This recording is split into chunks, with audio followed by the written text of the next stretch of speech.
네, 안녕하십니까. 하도급 이론과 쟁점의 저자 정종철 변호사입니다. 말씀드린 것처럼 최근에 가장 핫한 하도급법상의 쟁점 4가지를 뽑아서 지금 연속으로 설명을 드리고 있습니다. 세 번째 파트는 노동법상 큰 이슈죠. 52시간 근로제 도입과 이 하도급법에 대한 설명을 드리겠습니다. 보통 이제 수급사업자 보호 방안을 설명을 드릴 거고요. 주로 이게 건설업에 주로 이제 문제가 되지만 사실은 제조 쪽에서도 문제가 될 수 있고요. 특히 제조보다는 정보통신 IT 쪽은 뭐 사실상 건설과 마찬가지로 하도급법 거래 형태를 보이고 있거든요. 그 다음에 제조에서도 뭐 조선이라든가 이런 것들은 뭐 사실상 이 52시간제와 관련해서 상당히 큰 이슈가 됩니다. 이 부분을 설명을 드리겠습니다. 그냥 아주 따끈따끈한 이슈거든요.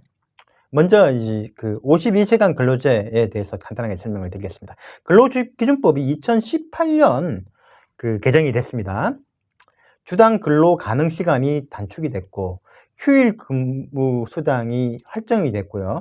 그 다음에 이제 관공서 공휴일의 유급휴가 휴일을 의무화시키면서 현행이라고 하기보다는 이제 2018년 기준의 그 전이죠. 적용되기 전에는 법정 근로시간 40시간, 연장 근로 12시간, 그 다음에 휴일에 근로할 수 있는 거에 6시간 쳐서 68시간이 사실은 일주에 가능했던 거죠. 근데 이제 2018년 7월 1일 법이 시행이 되고 나면 이 휴일 근로 16시간이 불가능하게 됩니다. 그래서 법정 근로 40시간과 연장 근로 12시간에서 52시간으로만 그래서 52시간 근로제가 된 거죠. 7월 1일부터는 이제 300명 이상의 근로 사업장은 7월 1일부터 적용이 되고요. 그 다음에 그보다 좀 규모가 작은 것은 2020년 1월 1일부터 이렇게 단계적으로 되는데, 그래서 뭐 일단 이게 하나의 플레이즈 1이고요. 플레이즈 2는 2020년. 대부분의 또 상당히 많은 기업들이 요게도 7월 1일부터 2018년 7월 1일부터 52시간을 지켜야 되고요. 그리고 300명 이하의 중소기업들은 아니죠. 그렇지만 2020년 1월 1일부터는 거의 대부분의 이 하청업체들이 또 52시간에 적용을 받는 거죠. 현재는 지금 보시면 요 사이 기간 동안에는 하나의 하나의 제조 공정이나 또는 공사 현장에서 어떤 업체는 52시간 적용이 되고요. 어떤 데는 68시간 적용이 돼서 혼동스러운 상태입니다. 어쨌든 2020년 전에는 반드시 이 제도를 완비해가지고 수급사업자 보호에 만전을 껴야 되죠. 그 부분입니다. 그래서 52시간 근로제를 도입하면 어떤 효과가 있느냐? 근로시간이 단축이 되니까 작업일수가 감소되죠. 그래서 공사 기간이 늘어납니다. 그래서 공사 기간이 늘어나고요. 이걸 막으려면 52시간으로 68시간에서 52시간으로 주니까 그럼 뭐 현장 투입 인원을 늘리면 되겠죠. 근데 추가 인원을 확보하는 게 결코 쉽지가 않아요. 그리고 이 사람들을 고용했을 때 고정비용, 간접비용, 그 다음에 상시 고용과 관련한 리스크가 커지기 때문에 비용이 급증하고 그리고 인력 확보도 쉽지가 않습니다. 연장 근로비용이 아주 증가하게 되고요. 그러다 보니까 당연히 공사비가 급증하는 거죠. 그리고 이미 계약상 정해놓은 공사 기간을 못 맞추게 되면 수급사업자한테 지체상금이 부과되는 큰 문제가 생길 수 있는 거죠. 그래서 공사비도 높여줘야 되고 공사 기간도 조정해줘야 되고 이런 문제가 생기는 겁니다. 그런데요, 사실은 이게 그러면 이 52시간 적용이 되는 걸 알고 계약 조건을 체결했을 때 공사금과 또는 공사 기간을 합리적으로 설정할 수 있느냐? 반드시 그렇지 않은 거죠. 이게 52시간 제도가 도입됐을 때 건설 현장 또는 제조 현장에서 어떤 일이 발생할지는 이게 체계적인 공정 예측 기술이라든가 공기 산정 고식이 확립이 안 돼 있고요. 그리고 경험적인 통계치도 부족합니다. 그러니까 설사 원사업자와 수급사업자가 합리적으로 52시간 근로제를 도입을 해서 공사기간과 공사비용을 합리적으로 예측했다 하더라도 그 예측이 틀릴 가능성은 상존하는 것이죠. 그리고 이 예측을 한다고 하더라도 그 경제적인 이 협상력의 차이상 그 레인지 안에서는 원사업자에게 좀 더 의견이 반영돼서 그 공사 기간도 짧고 공사 비용도 낮게 적용될 가능성이 크죠. 항상 이게 기간을 청약시켜줘야 되는 상황이 발생할 가능성이 매우 높은 겁니다.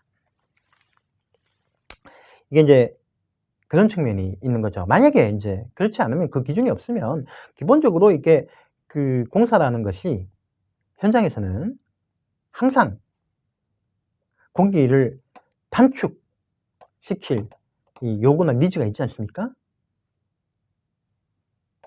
비용도 항상 이 팍팍한 예산에서 움직여야 되는 거고요. 그러다 보니까 이게 계약할 때도 이게 문제가 되고요. 그리고 계약했을 때도 실제로 이걸 또 조정시켜 줘야 되는 문제가 생기기 때문에 이게 이제 가이드라인이나 이런 게 없으면 이 하도급 현장에서는 갈등과 분쟁이 아주 빈번하게 발생을 하고 이게 전쟁터가 될 수 있는 거죠. 산업계 전반에 혼란을 초래할 수가 있는 겁니다. 이 뭐 잘못하면은 하도급 업체들이 토산도 나올 수가 있는 거고요. 그렇기 때문에 지금이라도 이 문제를 인지를 하고 52시간제를 안착시키고 하도급 거래를 공정하게 하기 위해서 대책과 논의가 정부 차원에서 이루어져야 된다고 생각합니다. 요거는 좀 제가 간략한 대응인데요. 조금 설명을 저희가 드리면 이제 근로기본법이 적용이 됐고 이렇게 차등 적용하게 돼 있죠. 그리고 이거에 대해서 이제 2018년 12월에 국토교통부가 공공건설공사 공사기간 산정기준이라고 하는 용역을 발주 한국건설기술연구원이 다음 이렇게 요약이 좀 되어 있습니다만은 발주해서 연구 용역을 받았고요. 그리고 6월 4일에는 기획재정부가 이제 근로시간 단축에 대한 의무 지침 처리 지침을 제정해서 발표합니다. 행정안전부도 같은 지침을 비슷한 지침을 제정해서 지자체에다가 내려보내거든요. 그다음에 2018년 7월 18일 날 이제 이건 제가 제외하겠습니다. 이건 조금 세부적인 내용이라서 제외를 하고요. 결과적으로 정부 지침 등의 실효성이 이제 부족한 상황이고요.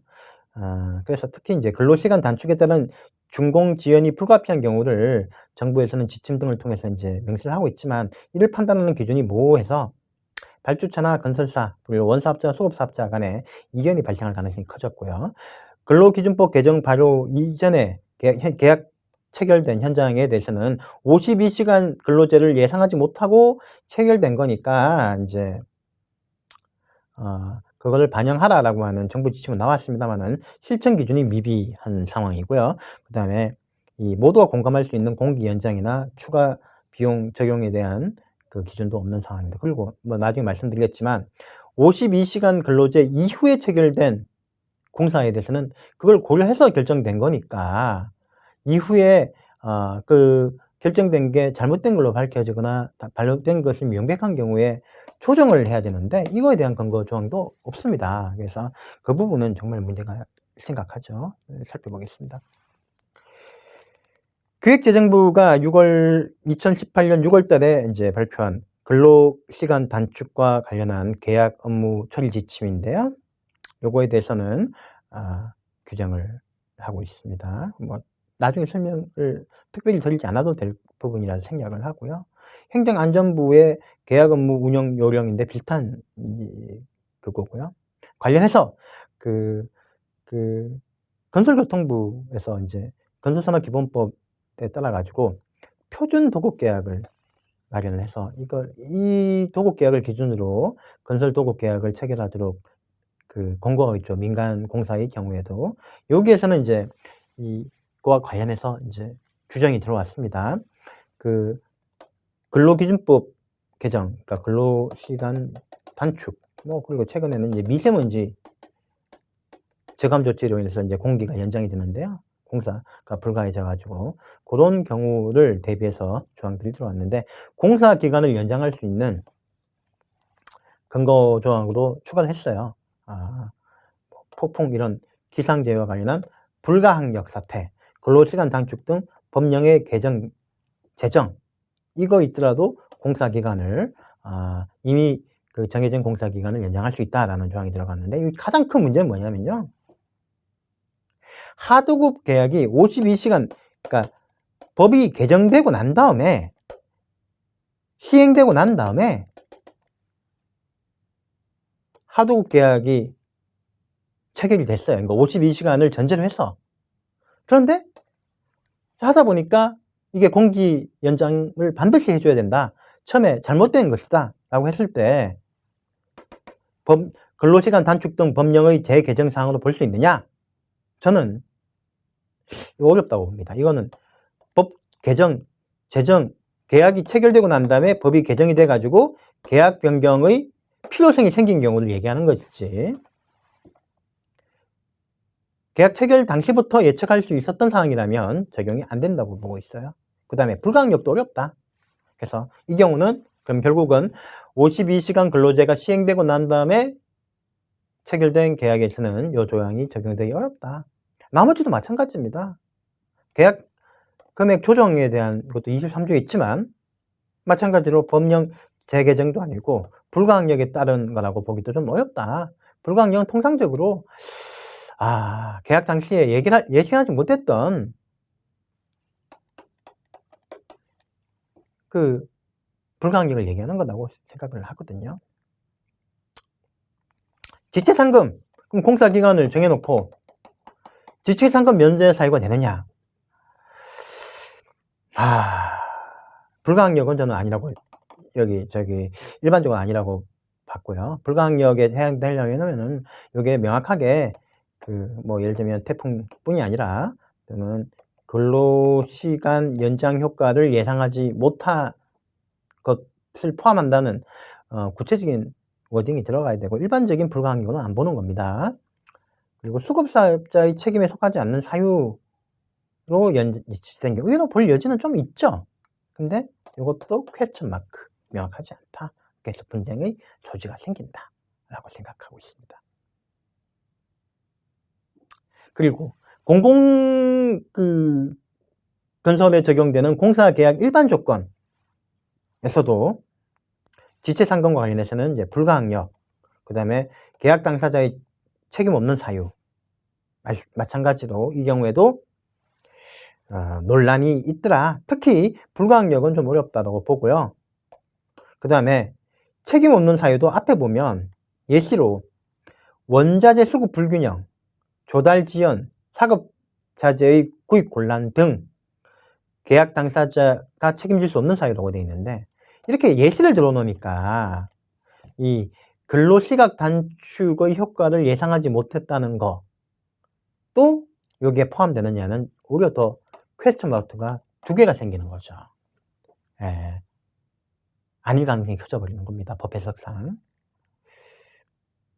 넘어가겠습니다. 그래서 공사계약 일반 조건에서도, 도급계약에서도 근로시간 단축 이후 계약건에 대해서는 이게 대책이 없다라고 저는 보고 있습니다. 여러분 넘어갈게요.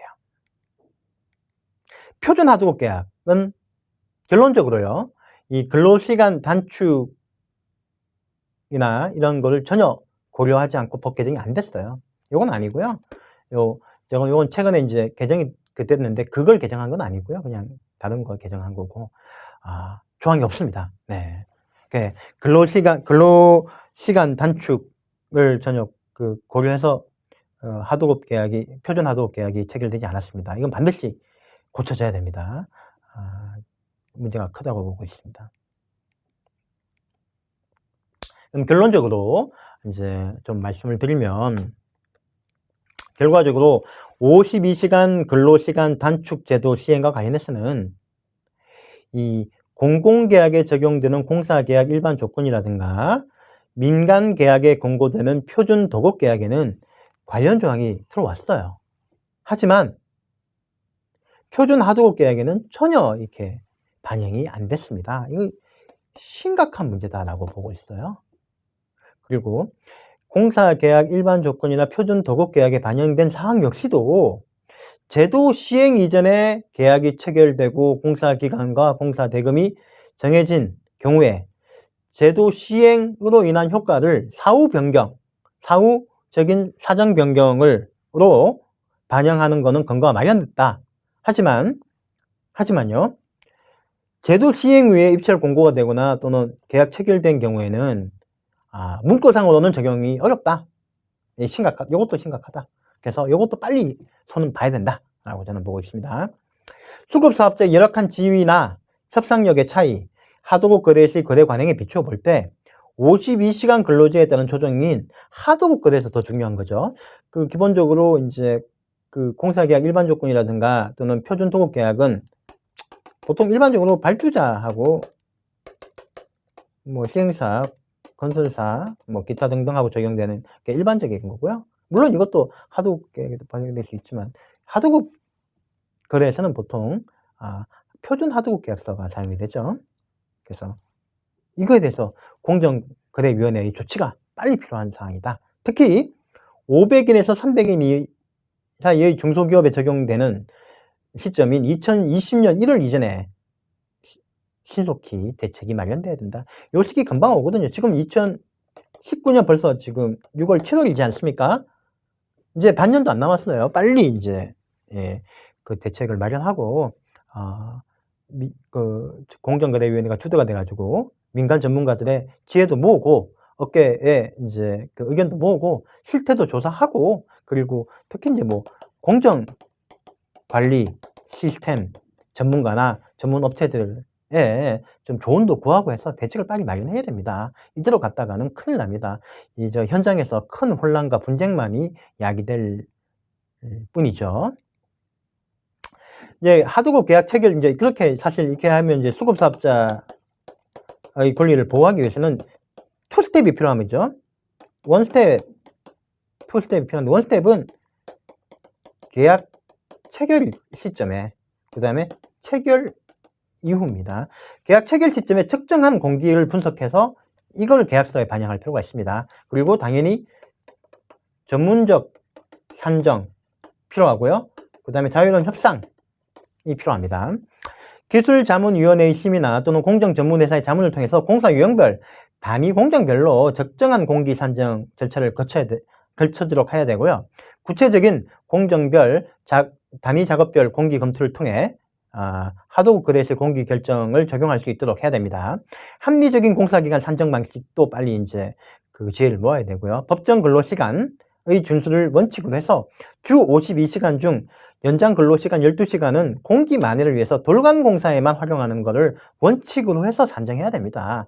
기본적으로 52시간을 전제로 돌아가는 걸 전제로 해서 하게 되면 너무 이렇게 그 텀이 없게 되는 거죠. 그래서 표준 작업량 제도와 표준 공기 산정 공식을 활용해야 되고요. 일본에서 이미 실행하고 있는 이런 제도를 빨리 이제 연구해서 우리도 도입을 해야 됩니다. 52시간 제도 도입에 따른 공사비 보전 개수도 개발해가지고 적용을 할 필요가 반드시 있습니다. 그리고 이제 계약 체결 후에 스텝 2죠. 공사기간 변경이나 계약 금액 조정과 관련해서는 첫 번째로 도급 계약이나 하도급 계약 체결 시에 설계 도서에 공사기간 산정 권고를 아주 구체적으로 개별적으로 명시를 해야 됩니다. 그리고 입찰 공고 등을 할 때 현장 설명서나 계약 특수 조건에 명시를 해놓은 거죠. 이게 1, 2, 3, 4 이렇게 명시를 해놓는 거죠. 이렇게. 그리고 이 조건 하에서 공사 기간과 대금이 결정됐다라고 하는 거를 그 로직을 남겨놓는 거죠. 그리고 공사 기간에 영향을 미치는 계약 조건 등을 현장 설명서나 계약 특수 조건에 명시해서 이에 명시된 그 산정권거나 시공조건의 변경이 발생을 하게 되면요, 공사 시연의 수행이 당연히 지연될 거 아닙니까? 그럼 공기 연장이나 금액 조정에 근거로 하도록 해야 되고요. 예를 들면 처음에 이런 제약 조건을 설정하는, 기술하는 방식, 그 다음에 실제 발생하는 것과 달라졌는지 비교하는 방식, 그리고 그 경우에 조정하는 방식, 이런 것까지 절차를 구체적으로 규정을 해둬야지 됩니다. 그래야지 이제 서로 합리적으로 조정이 되고 분쟁의 소지가 적어지는 거죠. 만약에 이런 게 구체적으로 되지 않으면은 결과적으로 어떻게 될까요? 보통은 이 원사업자의 요구에 따라 가지고 결정될 가능성이 크다가 쌓이고 하다가 결과적으로 수급사업자가 견디지 못하게 되면 분쟁이 발생하는 거죠. 그걸 미연에 발생하는 것이 바로 이 하도급법의 목적이고 취지입니다. 그게 바로 그 수급사업자에 대한 예방적인 보호 조치고요. 이 불가항력, 기타 악천후, 미세먼지 이런 것들을 구체적으로 명시를 하고 52시간 시행에 따른 공기 예측 모형에 대해서 수정이나 변경 등도 이 제약 조건 변경이라든가 또는 공기 변경 대금 조정의 사유로 명시를 해야 됩니다.